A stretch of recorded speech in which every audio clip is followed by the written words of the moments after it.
Welcome back to the next lesson here, topic 4.4, here in period 4. We're going to start talking about America on the world stage. Now, America eventually will become a world power, and those are some of the things we're going to talk about. So now we kind of get started with how that begins. So, our learning objective in this section is to talk about how and why American foreign policy develops and expands over time. We're going to start that by taking a look at the War of 1812. We're going to take a look at some of the context behind it. Remember, it's important to provide contextualization. We'll talk about some of the causes and then some of the pressures, the war itself, and some of the impacts that were felt because of it. So let's dive right in. So when we look at context, we want to take a look at how we got here. So on June the 1st of 1812, you have President James Madison go before Congress and ask for a declaration of war on Great Britain, which would become the War of 1812. Now, the declaration of war passes mostly along party lines. Remember, here we have basically two parties. You have the Federalists and you have the Democratic Republicans. So 79-49 in the House of Representatives and then 19-13 in the Senate. The push for this war was led by what we call war hawks. Hawks seem dangerous and feisty, right? So the Democratic Republican war hawks in Congress, you have Henry Clay of Kentucky, John C. Calhoun of South Carolina. They are the two congressmen who really push for this resolution on declaring war. And it's important, again, to remember that in the separation of powers, Congress is the one that declares war on other countries, and the president has to ask to declare war. That hasn't always been the case, but that's important to know that that is how our government is supposed to function. So, when we take a look at why President Madison would go to Congress and declare war and ask them to declare war on Great Britain, we want to think about why. And again, this is also part of providing context for the war itself. So, the first main cause is what's called impressment. You have approximately 3 to 6,000 American citizens who are pressed into service on British warships. The British would attack an American ship, basically take the Americans hostage or prisoner and then force them to serve in the British Navy. Then this was seen as a violation of their liberties as American citizens, right? So one of the things that President Madison wants to stop is this act of impressment. The second are pressures on the frontier. So as America expands west, the Western Americans want more open land and they want to defend their lands um, from that. The Native Americans want to defend their lands from encroachment. So you have two brothers, two Shawnee tribe brothers, Tecumseh and Prophet, who try to unite all of the tribes in the West. And again, remember here, when we're thinking about the West, we're talking about right around the Mississippi River at this point. But they tried to unite all of the tribes against the white Americans and fight back against that encroachment. Now, with this in mind, with this idea that the white American settlers are starting to encroach on Native American territory, and then the Native Americans are trying to unite to resist that encroachment, it all comes to a head in what's called the Battle of Tippecanoe. And here, the governor of the Indiana Territory at the time, which was General William Harrison, um, he destroys the Shawnee headquarters. He ends Tecumseh's efforts at uniting the natives against the white Americans. And really, the British had sort of given a little bit of help to Tecumseh to fight back against the Americans. Of course, the British didn't want the Americans to grow their country. So they gave a little bit of help here and there, but very limited aid. But Americans blamed the British for instigating the rebellion, that the natives wouldn't have rebelled against them or fought against them if it hadn't been for the British. So when we think about context of why James Madison decides to go ask Congress to declare war on the British, this is why they're taking American citizens hostage and prisoner and forcing them to fight in the British military. And they're also helping the natives fight back against white Americans. So, of course, we need to go fight a war against them to get them to stop, right? So that's kind of the full context of why we declare war on the British. So the War of 1812 lasts about 2 years. It's not very long at all. And in the end, right around 1814, it ends with a treaty between the two countries, the Treaty of Ghent. The Treaty of Ghent ended the War of 1812 in basically a stalemate. Neither side really gained anything out of going to war with each other. We didn't gain any new territory. We didn't, right? There really was no gain from the war for either side. But there were three key moments for America. The first was the burning of Washington, D.C., the nation's capital. The British burned down the White House, which at the time was called the Presidential Mansion. And in fact, this is kind of why it's called the White House. We painted it white, the outside white, after the British burned it. And then the U.S. Capitol building was also burned as well. And then the national anthem, the Star Spangled Banner, was written during the War of 1812 at the Battle of Fort McHenry. Francis Scott Key wrote a poem called The Star Spangled Banner, which was later set to music and then later on became the national anthem. And then the third key moment, you have the Battle of New Orleans, which was a very impressive victory that was led by General Andrew Jackson, someone who would go on to later become president of the United States. So these were the three key moments, and some of them are very iconic moments. Think of the Star Spangled Banner. It's an iconic national image that we have, and all of these three take place during the War of 1812. Now, even though the war itself is seen to have ended in a stalemate, we still think of the effects that it had or the impacts that happened because of the war. It's seen basically as a second independence, right? The United States gains a lot of respect from other countries. Not only did we gain our independence through war, but then we fought another war against Britain, which at the time was one of the fiercest military forces in the world, had one of the largest empires in the world, and we fought two wars against them successfully, pretty much, even though the War of 1812 was really neither a win or a loss. So we gained a lot of respect from the world, from other countries. And the other result is an increased sense of nationalism. Now, nationalism is sort of this extreme version of patriotism. It's the identification of your own country and supporting your own country's interests, but like feverish support, like extreme support. Think of like the most extra sense of patriotism that you can have. But with that nationalism and that patriotism in mind, one of the biggest effects and impacts of the War of 1812 is the complete collapse and fall of the Federalist Party. The party itself falls apart pretty much. You had a group of radical Federalists who met at the Hartford Convention from New England. They opposed the war and they saw their opportunity to talk about succession and breaking away and forming this Northern Confederacy. So it never really came anything. It wasn't really serious talk. It's kind of like the people here and then who talk about Texas breaking away from the United States. It's something you talk about sometimes, but it's not really serious. It's not really considered very much. But it was enough for the American public to say that the Federalists were unpatriotic. And again, remember, the War of 1812 results in this extreme sense of patriotism. So the Federalists are now unpatriotic, and it led to their decline. The war ends in 1814. So between 1814 and 1820, their support declines significantly. By 1820, they have only 8% of the seats in the House of Representatives. So it is just a utter collapse of the Federalist Party, and that is the biggest impact of the War of 1812.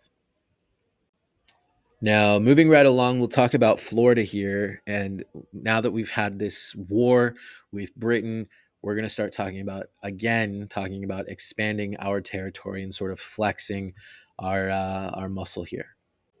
So after the War of 1812, you have a group of frontiersmen in Georgia, who are pretty seriously looking at Spanish Florida really greedily. They want it, right? It's right there, right? Georgia, you can see the eyes on the map. Georgia, Florida's like right there. But you also have a group of Native Americans, the Seminole, who are making things tough for the people who live on the frontier in Georgia. So you have these Seminole tribe members who would come up from Florida, attack members of the frontier in Georgia, and then kind of rush back to Spain at the time, Florida, to kind of evade capture. So President Monroe in 1818, President Monroe was elected in 1816, he ordered Andrew Jackson from the War of 1812 to clear out the Seminole Indians from American soil. So if they're in Georgia, get rid of them, push them back out. And if you need to, what he told him is he could pursue them into Florida if he needed to. So basically, James Monroe gave Andrew Jackson permission to invade Spain because Florida was part of Spain at the time. So Andrew Jackson marches into Florida and ultimately captures 2 Spanish forts. So again, here we're using this new military might, this new fervent sense of patriotism and nationalism to sort of flex our muscle a little bit and push into Spain. I don't know if we would have done that early on, but definitely after the War of 1812, when we have this sense of patriotism and nationalism, it's something that's there. Now, after that, it's pretty clear to the Spanish that the Americans are going to pretty much take over Florida, right? You've already sent Andrew Jackson. He's already taken 2 of our forts.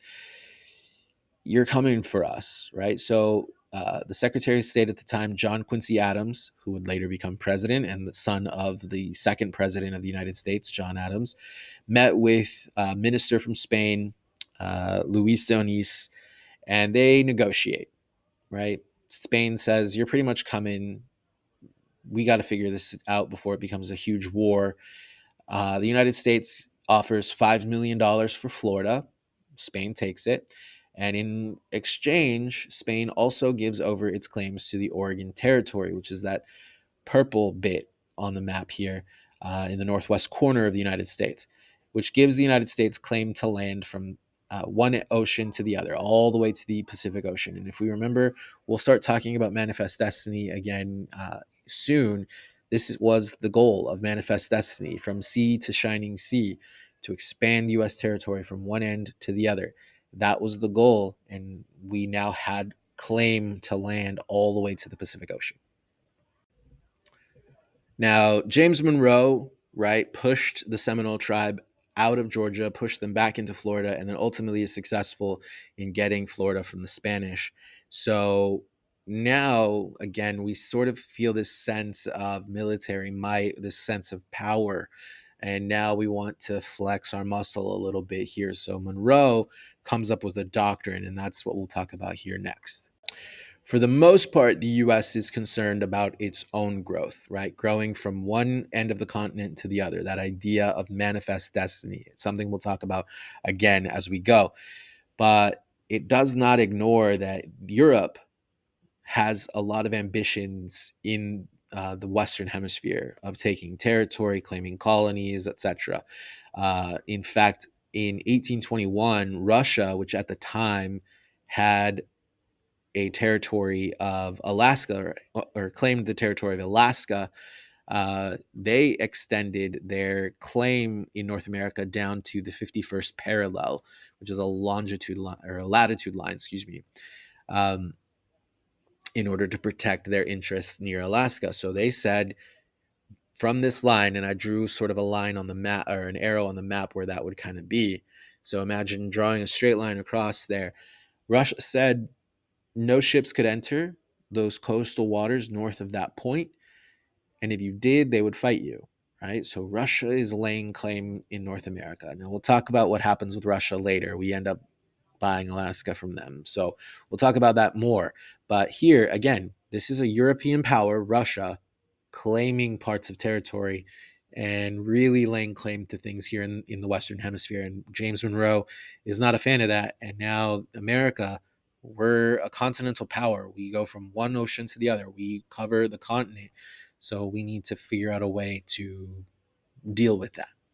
And it is around this same time that, here's the context of the Monroe Doctrine, is between 1817 and 1822, you had countries in the Americas.